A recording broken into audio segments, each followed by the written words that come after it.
Hi అండి, నేను మీ Shilpa Vinay. Welcome to Vinci kitchen. ఈరోజు మనం ఒక హెల్దీ లంచ్ రెసిపీని చూద్దాము. హెల్దీగా తింటూ బరువు తగ్గాలనుకున్న వాళ్ళకి ఇది ఒక మంచి రెసిపీ అండి.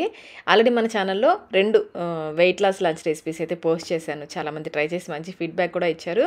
ఇంకా ఇలాంటి రెసిపీస్ చేయండి అని అడుగుతున్నారు. మీలో ఎవరైనా ఆ రెసిపీస్ చూడకపోయి ఉంటే కనుక నేను వాటి లింక్స్ డిస్క్రిప్షన్ బాక్స్లో ఉంచుతాను, చూడండి. ఇప్పుడైతే మనం మరొక healthy lunch recipe, weight loss lunch రెసిపీని చూసేద్దాం రండి.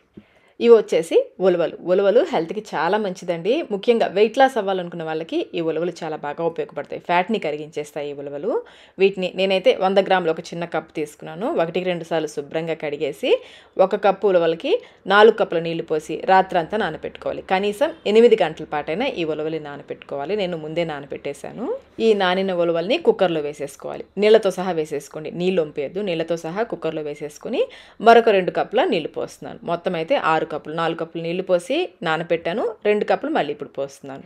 ఈ కుక్కర్ని స్టవ్ పైన పెట్టేసుకొని మీడియం ఫ్లేమ్లో 6-7 విజిల్స్ వచ్చేంత వరకు ఉడికించుకోవాలి. ఈ ఉలవలు ఉడకడానికి కొంచెం టైం పడుతుంది.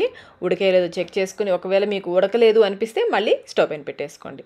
కొన్ని ఉలవల్ని, ఒక 2-3 ఉలవల్ని నొక్కి చూడండి. ఒకటే కాకుండా 2-3 ఉలవలు నొక్కి చూస్తే మీకు అర్థమవుతుంది. ఈ విధంగా సాఫ్ట్గా ఉండాలి ఉలవలు. ఇలా ఉడికించుకోండి. మీకు ఒకవేళ ఉడకకపోతే మళ్ళీ 2-3 విజిల్స్ వేయించేసుకోండి. ఉడికించుకున్న ఉలవల్ని జాలిగిన్నెలో వేసేసుకొని నీళ్ళన్నీ కూడా పూర్తిగా వడారనివ్వాలి. నేనైతే జాలిగరిటలో వేసేసాను. కొంచెం పక్కకు పెట్టామంటే నీళ్ళు పూర్తిగా వడారిపోతాయి. ఇప్పుడు స్టవ్ పైన ప్యాన్ పెట్టేసుకుని 1 టేబుల్ స్పూన్ నూనె వేసి, నూనె కాగిన తర్వాత 1/2 టీ స్పూన్ ఆవాలు, 1/2 టీ స్పూన్ జీలకర్ర వేసుకొని వేయించుకోవాలి. మీరు నూనెకి బదులుగా నెయ్యి అయినా వేసుకోవచ్చు. అలాగే 2 ఎండుమిర్చిని తుంపి వేసేసుకుని వేయించేసుకోండి. ఇవి బాగా వేగిన తర్వాత 1 లేదా 2 పచ్చిమిర్చిని బాగా చిన్న ముక్కలుగా కట్ చేసి వేసుకోండి. అలాగే ఒక పెద్ద ఉల్లిపాయను కూడా ముక్కలుగా కట్ చేసి విడివిడిగా చేసి వేసుకోండి.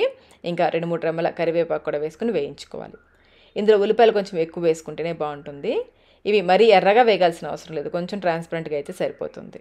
ఉల్లిపాయలు వేగిన తర్వాత కొంచెం ఇంగువ, కొంచెం పసుపు ఎక్కువ అవసరం లేదు, కొంచెం వేసుకుంటే సరిపోతుంది. అలాగే రుచికి సరిపడినంత సాల్ట్ కూడా వేసేసి అంతా ఒకసారి బాగా కలిసేలా కలుపుకోవాలి.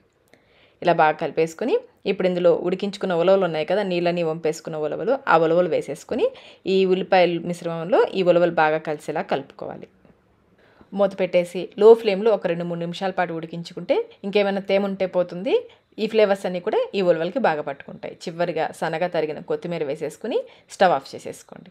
ఉలవ గుగ్గిళ్ళు రెడీ అయిపోయాయి. టేస్ట్ అయితే చాలా చాలా బాగుంటాయి. చాలా చాలా హెల్దీ కూడా. లంచ్లోకే కాదండి, లంచ్గా కాకపోయినా స్నాక్స్గా, ఈవినింగ్ టైంలో స్నాక్స్కైనా చేసుకొని తినేయచ్చు. వీటిని పక్కన పెట్టేసుకుందాము. ఇప్పుడు మనం ఉలవలు ఉడికించుకున్న నీళ్ళు ఉన్నాయి కదా, ఈ నీళ్ళతో రసం పెట్టుకుందాం. ఉలవ చారు చేసుకుందాము.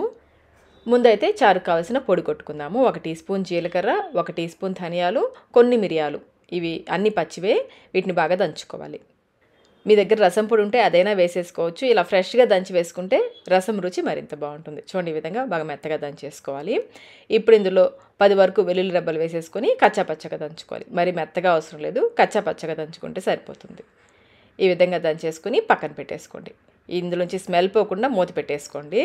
ఇప్పుడు స్టవ్ పైన ప్యాన్ పెట్టేసుకుని ఇందులో 1 టేబుల్ స్పూన్ నూనె వేసేసి, నూనె కాగిన తర్వాత 1/2 టీ స్పూన్ ఆవాలు, 1/4 టీ స్పూన్ జీలకర్ర, 1 లేదా 2 ఎండుమిర్చిని తుంపి వేసేసుకొని వేయించేసుకోండి. ఇవి వేగిన తర్వాత ఒక మీడియం సైజు ఉల్లిపాయని పొడవుగా కట్ చేసి వేసేసుకోండి. అలాగే 1 లేదా 2 పచ్చిమిర్చి, 2-3 రెమ్మల కరివేపాకు వేసేసుకొని వేయించేసుకోండి. ఎండుమిర్చి తొడిమి పడిందా తీసేస్తున్నాను. ఈ ఉల్లిపాయలు కొంచెం ట్రాన్స్పరెంట్గా అయ్యేంతవరకు వేయించుకోవాలి. ఉల్లిపాయలు వేగిన తర్వాత మనం దంచి పెట్టుకున్న చారు పొడి ఉంది కదా, అది వేసేసుకోవాలి. మనం అన్నీ పచ్చివే వేసాం కదా, ధనియాలు, జీలకర్ర ఇవన్నీ పచ్చివే వేసాం కదా, అందుకనే కొంచెం సేపు నూనెలో వేయించుకోవాలి. ఇది పచ్చదనం పోయేంత వరకు వేయించేసుకుని ఇందులో కొంచెం ఇంగువ, 1/4 టీ స్పూన్ పసుపు, 1/4 టీ స్పూన్ కారం లేదా మీ రుచికి సరిపడా కారం, రుచికి సరిపడా సాల్ట్ వేసేసుకుని అంతా ఒకసారి బాగా కలిసేలా కలుపుకోవాలి. సాల్ట్ అయితే కొంచెమే వేసుకోండి, కావాలంటే తర్వాత చెక్ చేసుకొని వేసుకోవచ్చు.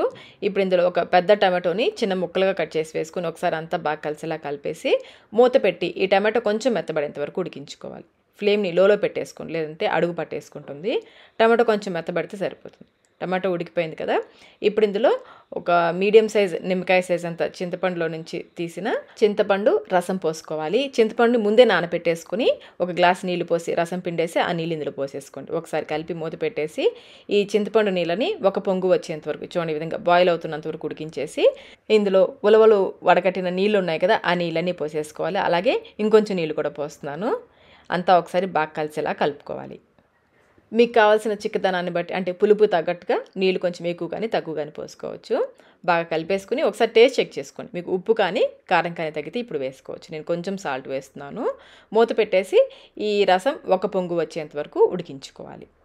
చివరిగా సన్నగా తరిగిన కొత్తిమీర వేసేసుకుని స్టవ్ ఆఫ్ చేసేసుకోండి. ఒకసారి బాగా కలిపేసుకుని మూత పెట్టేసి 5 నిమిషాలతో సర్వ్ చేసుకుంటే టేస్ట్ అయితే అద్దరిపోతుంది. చాలా చాలా రుచిగా ఉంటాయి. చారు కూడా చాలా హెల్దీ కూడా. ఉలవ చారు రెడీ అయిపోయాయి. ఉలవ గుగ్గిళ్ళు కూడా చేసి పెట్టేసుకున్నాం కదా, ఇంకెందుకు ఆలస్యం తినేద్దాం రండి. ఒక 2 స్పూన్స్ ఈ ఉలవ గుగ్గిళ్ళు వేసేసుకోండి. అలాగే ఉలవలతో చేసిన ఏ రెసిపీ ఏ ఫుడ్ తిన్నా కానీ వేడి చేస్తుందండి. అందుకని మజ్జిగ కానీ పెరుగు కానీ తప్పకుండా తినాలి. నేనైతే కీరా రైతా చేశాను. కీరా ఇంకా సన్నగా తరిగిన కొత్తిమీర కొంచెం సాల్ట్ వేసేసి కీరా రైతా చేశాను. ఇది ఒక కప్ తీసుకుంటున్నాను. అలాగే అన్నం మునిగేంత వరకు కూడా రసం పోసేసుకుంటున్నాను. నా లంచ్ అయితే ఇదేనండి ఈరోజు. చాలా టేస్టీగా ఉంటుంది. ఇలా చేసుకొని తిన్నారంటే చాలా చాలా హెల్దీ కూడా. మరి ఇంకెందుకు ఆలస్యం, మీరు కూడా ఈ హెల్దీ లంచ్ రెసిపీని అయితే ఒకసారి తప్పకుండా ట్రై చేయండి. ట్రై చేసి మీకు టేస్ట్ ఎలా అనిపించిందో మాకు కమెంట్ రూపంలో తెలియచేయండి. వీడియో నచ్చినట్లయితే లైక్ చేయండి. మీ ఫ్రెండ్స్కి ఫ్యామిలీ మెంబర్స్కి షేర్ చేయండి. మన ఛానల్ని ఫస్ట్ టైం చూస్తున్నట్లయితే సబ్స్క్రైబ్ కూడా చేసుకోండి. Thank you.